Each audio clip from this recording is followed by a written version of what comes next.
皆さんこんにちは。カリスマデンティストの阿部ヒロです。ご覧ください。今ですね、ベルファストのですね、タイタニック博物館に来ております。もうタイタニックって言ったらもう超有名ですよね。僕が中学校の時ですね、英語の教科書にですね、もうそこで僕はタイタニックにハマったんですよ。でそこから大体10年ぐらいしてですね、レオナルド・デカプリオの素晴らしい映画になるわけですよね。いずれはその真実を僕知りたいって言ってですね、今日念願が叶いました。そしてですね、こうベルファストに来てですね、この実際どういうような形でタイタニック号は作られて、そしてどのようなシーンがあったのか。で実はですね、この映画のタイタニックは非常によくできてまして、かなり実話に近いような形で、もちろんそこにですね、恋愛ラブコメディみたいなのが入ってはいるんですけども、でもなんかね、こうもう見ながらですね、例の音楽が流れてくるみたいなこれもねちょっとね悲しい負の遺産ではあるんですけども、素晴らしいこの歴史的なこのストーリーですよね。我々はここから何を学ぶのか、そして何を考えるのか、すごくね参考に、そして勉強になります。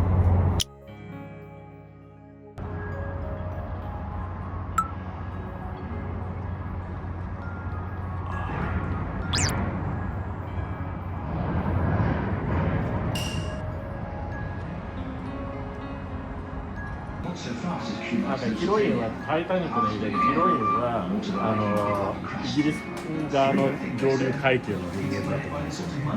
ケイト・ウィンスレットという。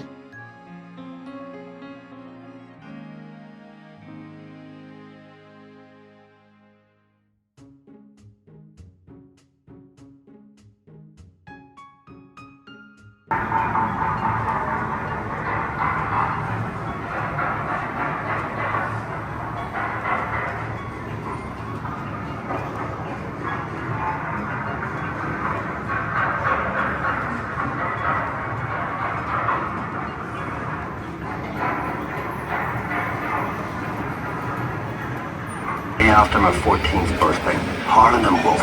That's where you worked in Belfast. My dad got me my start, then my brothers after me. You could hear the noise from where we lived, but nothing compared to the size of the place. They put me to work on 401. That's what we called her. We used to be the largest passenger ship in the world, but we didn't call her Titanic then. I was there from the beginning. I watched the ship race lay the keel blocks. They set big wooden blocks on the slipway to start with, then the keel atop of it, like a backbone, and the frames tossed it out like a skeleton. Workshops everywhere. It took weeks to find your way around. There'd be workshops for every trade you ever heard of. Painters, sailmakers, coppersmiths, boiler makers, cabinet makers. I even learned a bit about French polishing off them. Harlowworth was a fine place to work, but dangerous.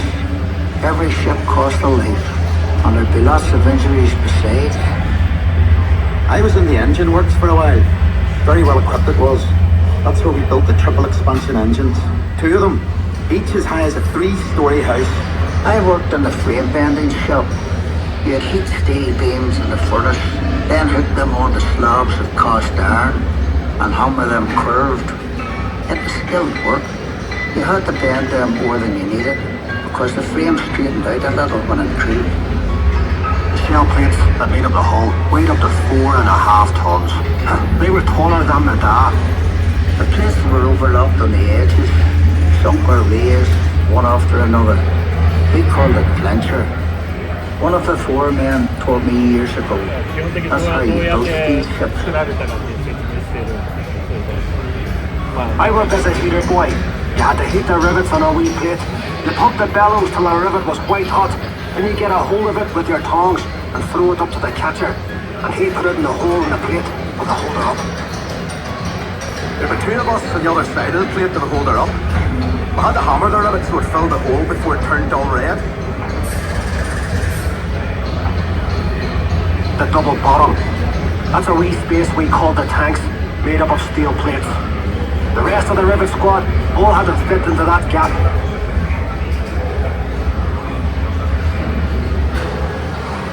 One of the foremen would check each rivet with a special hammer. If it made a ringing sound, we'd have to go back and chase it out after work.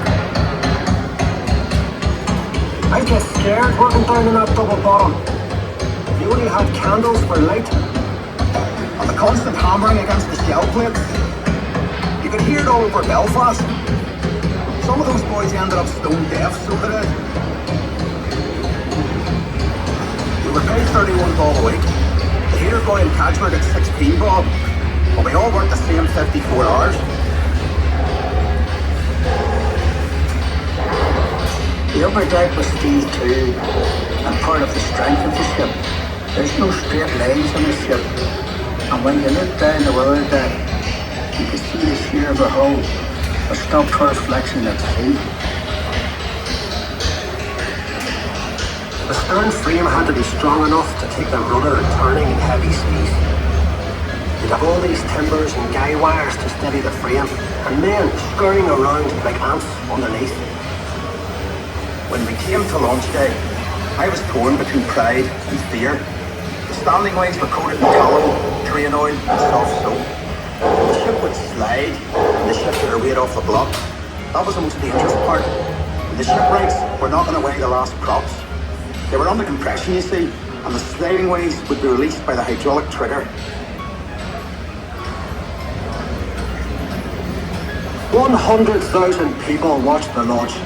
Some paid a bob to sit in the research feeding. There were extra trams laid on. Then we all went off to the pub to wish her well. Ach, you were proud to be an island man that day. And Titanic was the pride of Belfast.31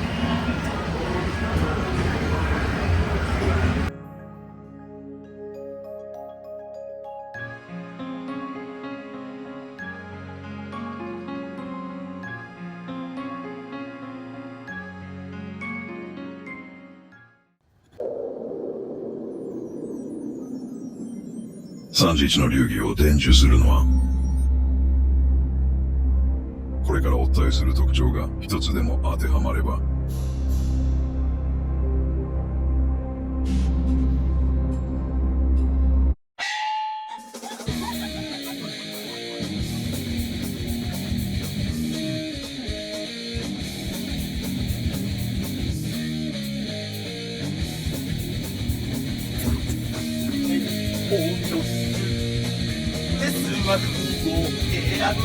みんなでありがとういろんな言葉で感謝の気持ちを伝えよう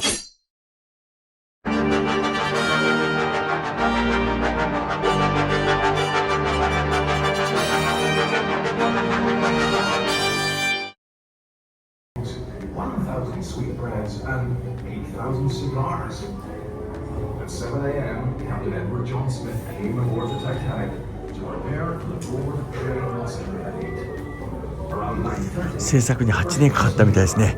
8年かかっていろんな記録を出そうとして、一発目で沈没っていうのはちょっと、大変ですね。この時代一つ一つ一人一人部品だとか、施工というものを、組み立てるっていうからすごいですよね。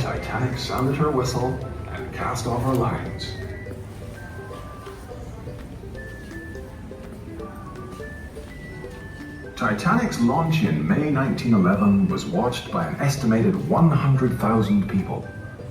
Almost a year of fitting out followed, transforming the massive hull into the sumptuously appointed liner described by the White Star Line as the Queen of the Ocean. By March 1912, Titanic was ready for her maiden voyage. For Belfast, the triumphant culmination of many years' planning and labour. Before she could be handed over, Titanic had to undergo sea trials. On the 2nd of April 1912, she carried out a series of manoeuvres in open water, under the watchful eye of Board of Trade Inspector Francis Carruthers. Then, at 8 p.m. that evening, she departed Belfast for Southampton. She was preceded by a considerable weight of expectation. At Southampton, the White Star Line had already constructed the massive deep-water ocean dock, covering almost 16 acres and dredged to a depth of 40 feet. England's premier passenger port was flourishing, with new shops, restaurants and businesses opening to service the growing passenger trade. And job opportunities on board ship and in the docks brought migrants from all over Britain and Ireland. Almost 400 of Titanic's crew lived in Southampton's northern district. A national coal strike had left several ships laid up in dock, and the prospect of a job on Titanic was a welcome relief for crewmen who managed to sign up.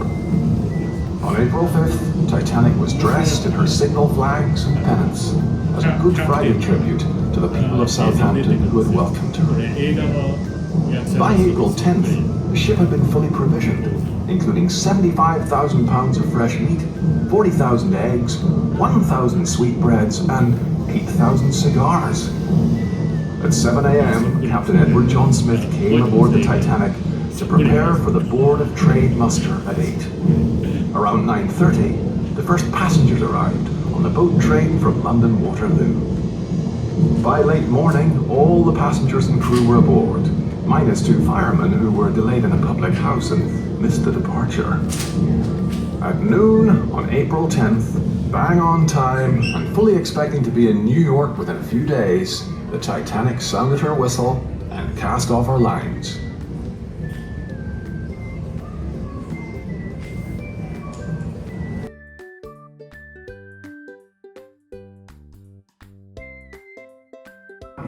From all over Britain and Ireland. Almost 400 of Titanic's crew lived in Southampton's northern district. A national coal strike had left several ships laid up in dock, and the prospect of a job on Titanic.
タイタニックはですね、いきなりベルファストからニューヨークへ行ったんではなくて、サウスアンプトン、そして他のアイルランドいろいろ経由してね、そこから大西洋に出たという航海物語だったんですね。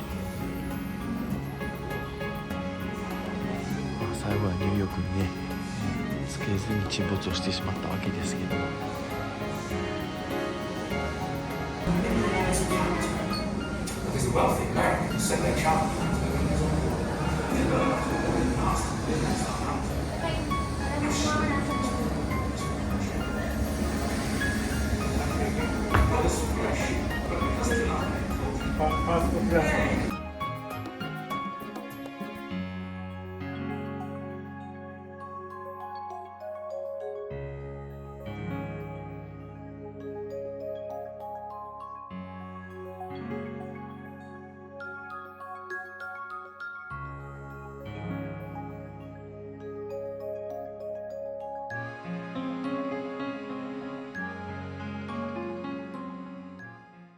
Frankly, I'm never likely to forget the sight of that cold, greenish water creeping step by step up that stairway.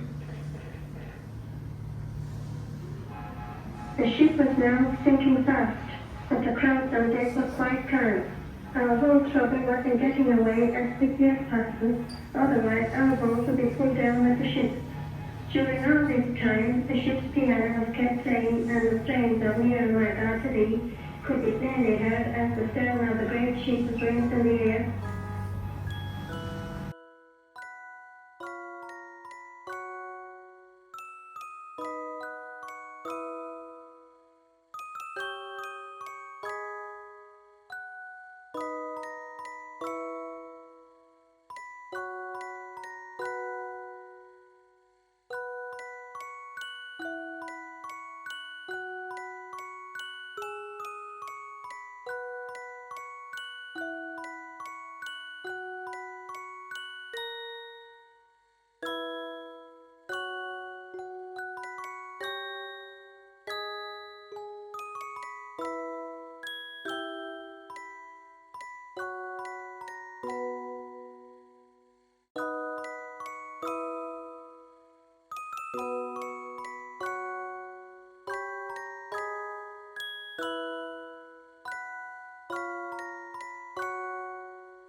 is giant in size and fitted up like a balloon. I have never seen a ship. It's very big and And the ship is quite the most luxurious I have been. So, how can we live our fulfilling life? The key is to live your life aligned to your philosophy. What do I mean by philosophy? I define it as the core values you hold deep inside.